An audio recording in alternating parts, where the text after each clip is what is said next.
says buongiorno. Wow, that was probably said really wrong, and I apologize to anybody who's Italian. We're going to Italy. We're going to the DLC in Bologna in like 4 days. Very excited, and we've been spending the last month testing and retesting and ripping apart and changing the Hyper Aggro deck that I want to play all around Bolt. And to the point where we have something that we think is going to be a good one, but you never really know until the day of. So I thought I would take a quick chance to go over what my current build is, but I thought let's start at the beginning. That way you can kind of see, I guess, the how the deck starts as a little puppy and then grows up to be a big dog. So here is kind of the testing and redesigning process that goes into some decks. So first off, you have to start with a list. We started off with an aggro list that a friend gave to us. Really good at deck designing, and it was a lot of fun. It was kind of all over the place as far as its initial build goes, but like this one was designed before Fabled even came out, so it was everybody talking about how good Tiana was going to be into this meta, and it was designed with Tiana in mind, with a lot of pieces that kind of were holdovers from the previous meta. Things like we want to still challenge, so putting in the Lilo and Stitches, which I kind of miss because Lilo might be one of my favorite enchanteds. Don't necessarily miss her because I want to play her. I miss her because I want to look at her. And then kind of things like the Rhino and the Goofy that just made the previous version of the Amber Steel Aggro list pre-fabled a really good and solid one. We were missing Mr. Shmee, which made the Goofy combo really kind of kick off really well. And when we started playing this, especially when Dumbo came out, we realized that there had to be some design changes. This initial list, like I said, was kind of had a couple of different plans, and that is typically where you start. You start with a couple of different plans, you see which ones work out, and then you really hone in on them. So what worked out with this one, in our mind, especially against Dumbo, was just sprint, go fast, and go faster than the control decks can. And as more and more control decks came out, that became the solid strategy to go with. So we took the deck apart, we looked at what was working, we kept that or up some numbers, and then we took out what we didn't think was working to go with one all-in strategy. Now, one all-in strategy doesn't necessarily work with every deck design, but in my opinion, it does for Hyper Aggro, and that was the direction we decided to go with this. So version 2, you can see there was a bunch of changes to it. We still kept the Lilos and Stitches because we were thinking if Hyper Aggro became a big thing and it was the majority of the meta, we definitely wanted to be able to fight the other aggro lists, and the Stitch and the Lilo combo here let us gain lore and really come out kind of swinging as far as kind of like fighting pieces go. Also the rationale for Calhoun. However, the things that really shined in this one were the cards like the Aurora and Tiana combo, the Daisy that was just super fast, and like the Nalas and the ladies to be able to just do a bunch of questing really on. So with us confirming that that was the strategy we wanted to go with, we took it apart yet again, and we did some more changes. So as you'll start to see, as we start to do some refining changes, the numbers start to change less as we start to just kind of refine exactly what we want to do. So this is where we really started to lean into the Hyper Aggro part of it. We put in Bolt, which I was really excited about. Josh and I talk about deck lists a lot. And when we were originally talking about this one, he said, so we're going to go with Hyper Aggro, and I kind of dropped Bolt on the table. I'm like, he quests for 4. And I expected Josh to say, put that away. But Josh said, we're going to keep it. And that just made me really excited because then this became a puppy and princess deck, even though it definitely had puppies and princesses in it before.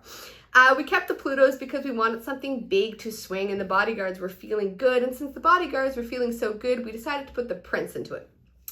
Up some of our numbers with things like the Hyper Aggro stuff, putting in the Mr. Arrows and, like I said, the Bolts. And the John Silvers became like key cards here to be able to stop our opponent from being able to challenge our stuff. Being able to pick, say, an Elephant Mim and say you can't challenge felt great because then damage didn't stick around. But what felt even better was the Prince being a bodyguard and a Tiana being behind him, making things cost so much more to challenge, but also not taking any damage. So that really stopped a lot of the purple kind of ways to deal with us, which would have been like the Madam Elephant that moves damage around at the beginning of turn, or the Belle that moves damage around right when she comes in. If there's no damage to move around, then there's no damage to be able to take out our stuff. So this was build number 3, and we're getting towards the end here. So build number 4 was what I was playing most of most of the time up until I guess going to Bologna. Very, very few changes. The same list, just a couple of number changes as we're kind of tweaking some things a little bit. We took out a bolt, we put in a Mr. Arrow. Like I said, as the decks become more and more refined, it's changing a card for another. And at this point in time, we could have kept 4 bolts and 2 arrows. And we could be putting cards in like Calhoun. This is becoming the type of deck that we are refining for a specific type of meta that we're expecting, and not just kind of like a general thing. So a lot of Dumbos out there. This is built with kind of a Dumbo control match in mind, while still having some stuff to do about the other matches. So this is the one that I am going to be taking to Bologna now. This is list 5, and as you can see, again, the cards have not necessarily changed. We've debated putting in Jim Deers as he's another bodyguard that does 0 damage for the elephants and the bells to be able to move around.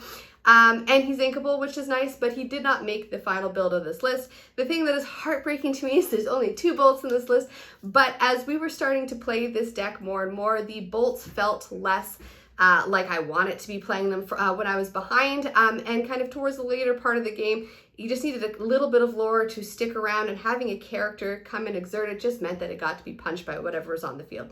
So we cut some a bolt and put in an extra Mr. Arrow instead, as Mr. Arrow does quest for 2, maybe not the 4, but he does quest for 2, and he comes to play readied, which means he's going to survive you that extra turn. So that is the basics about the evolution of the deck. As far as kind of like, I guess, oh, and I kind of Mulan. I didn't like Mulan. She's great for ink, and she's great to like, I guess, like go through your deck. If there's a card you don't want in your hand, you need to be able to draw something else. She's also good against aggro, but like against most of the other decks, she just became ink, so she became the easy thing to cut to be able to up number somewhere.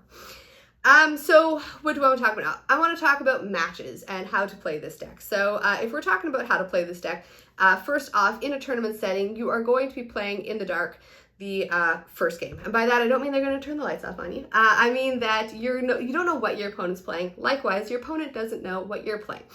Now, with a control deck totally wants to know what the other person is playing, because whatever they keep is going to depend on what the opponent's playing, so they can kind of control their opponent. With an aggro deck, doesn't matter in the slightest. Easiest mulligan decisions for a first game, because you just want to go fast. You want to win that dice roll, and you want to kind of quest fast and quest hard, and make your opponent have to react to you. So game 1, you don't know what your opponent's playing. They don't know what you're playing. You want to keep the most aggressive hand you can. Daisies are great for early turn aggression, but so is Aurora and Tiana. And Aurora Tiana is a great combination against almost any deck in the format. So they would be my ideal turn 1 keeps in the dark, but I do really like the feeling of Daisy and Penny. Being able to toss resist on Daisy to turn 2 means that very little, if anything, takes Daisy out, which means she's definitely going to survive for an extra turn for you. You want to be able to be keeping something to be able to do on turn 2 and turn 3 again. So like if you got Daisy, keep Penny. If you have Aurora, keep Tiana.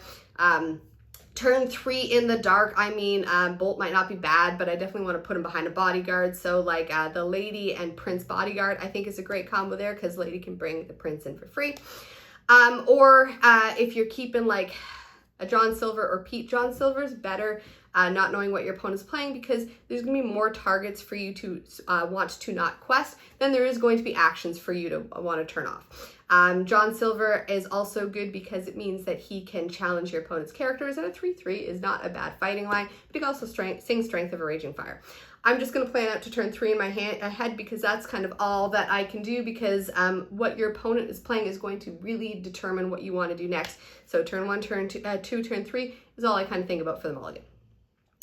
So let's go really quickly into some matchups. So we're going to start with the one that everybody's playing. Not everybody, I guess, but like a lot of people are playing and everybody's talking about, which is Dumbo. So Blurple Dumbo is a really strong list. The reason it's so strong is because it has amazing card draw, and it has answers, and it has ways to kind of like stall and stop your opponent so that it can cross the finish line. The evasive is also a game changer, because there's very little you can do about evasives unless you have evasives. There is some removal in the format, but there's not a huge amount, and so a lot of their evasives are pretty safe in comparison with other iterations of the format. So against Dumbo, we have a pretty good matchup, especially game one if they don't know what we're on. A lot of the aggro lists are not hyper aggro. And so the hyper aggro list goes just that much quicker that it means that Dumbo's going to have to react to us as opposed to doing their own thing. Against Dumbo, you definitely want to be able to have the Tiana combo. Tiana is awesome. I mean, 2 Tianas is great. I got a game up here on YouTube somewhere with me having 2 Tianas and a Bolt out. And I think I played a Pete or I had another bodyguard, and it was just great, and it shuts down Dumbo. Without having 2 layers of protection though, our deck is pretty weak, especially to the Dumbo stuff. So Tiana and a bodyguard and being able to stop their characters from challenging with a John Silver is kind of ideal here. We want to be as defensive as possible so that we can quest as quickly as possible against the elephant.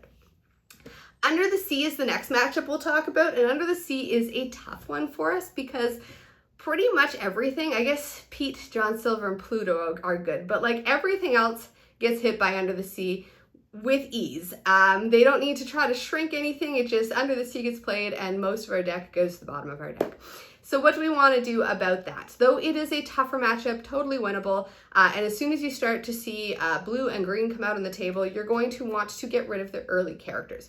If you get rid of the early characters, you stop a potential early game shift up to Baymax, and you could stop them from being able to sing Under the Sea on what, turn 4, I think? Turn 4, I think, is when they can sing Under the Sea at the earliest. Yeah, turn 4. Which is, again, awful, and we want to be able to stall that as much as possible. Being able to keep their board empty means they don't have singers for things. Pete's good here, too, because if they do get to the point where they can play Under the Sea, Pete does stop that, and so those are kind of the things that I would think about for that. The other kind of asterisk for Under the Sea is that if you know that Under the Sea is coming, do not empty your hand out, because then you're just in top deck mode, and that's not fun. Hold some things back to be able to play post Under the Sea. Let's talk about the mirror now, because the mirror is the other one that shows up. The mirror is always a dice roll or a coin flip, however you're figuring out how you go first. The mirror really depends on who gets to set up first, and obviously going first with hyper aggro is preferable in any matchup, but specifically the mirror match. Now, this version of aggro is a lot faster than the other versions of aggro that are coming up. The other versions of aggro have a lot more things to be able to do mid to late game to be able to help kind of like solidify their game state and like keep their stuff safe. And we're faster. So it is possible that even if we don't win the dice roll, we can sprint past the other aggro lists and make them have to deal with us. But aggro, any mirror match, whether you're looking at control mirror or combo mirror, it's whoever really gets set up first is the one who will win. Lemon Lime Dogs is a super fun deck. I really like the look of it. It's not just because it's full of dogs. But what we want to do against this is going to be one of the tougher matchups because it is aggressive, but it has mid to late game things to do as well, which will make it tough for us. We want to be the aggressor. We want to win the dice roll.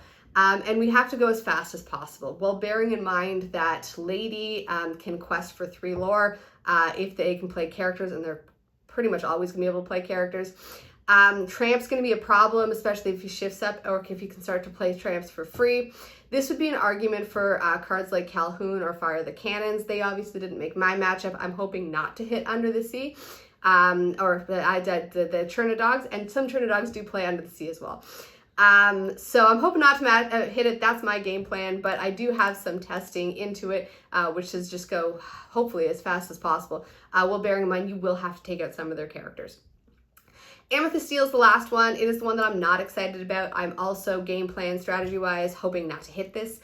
This is tough. It is winnable, but it is tough, and I do find that me personally, I get really discouraged like second or third turn against this. All of their fighters, their Calhouns, their hooks make me just feel like, oh no, I can't do this. So the first plan about this is to not get in your own head or my own head about this matchup. Remember, it is possible to win. It might be tough, but if I go into it thinking I'm going to lose, I've lost already. And that can be the toughest thing to learn in stuff like this, is that you don't want to lose to your own mindset. You don't want to convince yourself that you're not going to be able to do it, because then you're not going to be trying to actually win. Things to note in this one that I'm definitely going to have to remember is that it does have cheeky ways to win. It can play a Cobra and discard a card. to gain 2 lore, and it can play a white rose to gain 1 lore, which means even if they're at 17 lore and you don't see a way for them to like quest to win on the table, or if they quest up to 17, they still could win if they have 3 cards in their hand. It might be a rare occurrence, or like the math might be against them on them having those 2 cards in their hand at the right time. But it happened, I think, twice to us in playtesting yesterday, so it happens, and it happens enough to be aware that 17 is still a potential win for this deck, especially if they have 3 cards in their hand. The way to win against this is to have 2 layers of defense, just like that we wanted to have against Dumbo, which would be a Tiana making their stuff have to pay to challenge our stuff, but also have some bodyguards out there, or the John Silvers to stop their characters from questing, also very important. Strength is good here, as well as our 3-drop characters can sing it, and it can remove some of their things. So that is the gist on my Bolt list.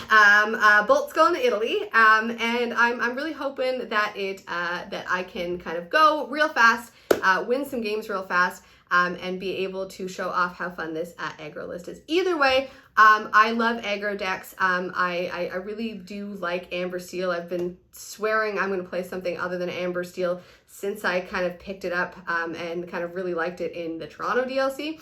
But I like it so much, and I feel so comfortable with it that it's just always going to be what I probably go back to. So first DLC of the season, I'm sticking with the colors that I like, and I'm using Amber Steel Aggro. I think it's a good deck. I think it can totally win and kind of come out of nowhere. And so here's hoping, fingers crossed, that I'm the one who does it.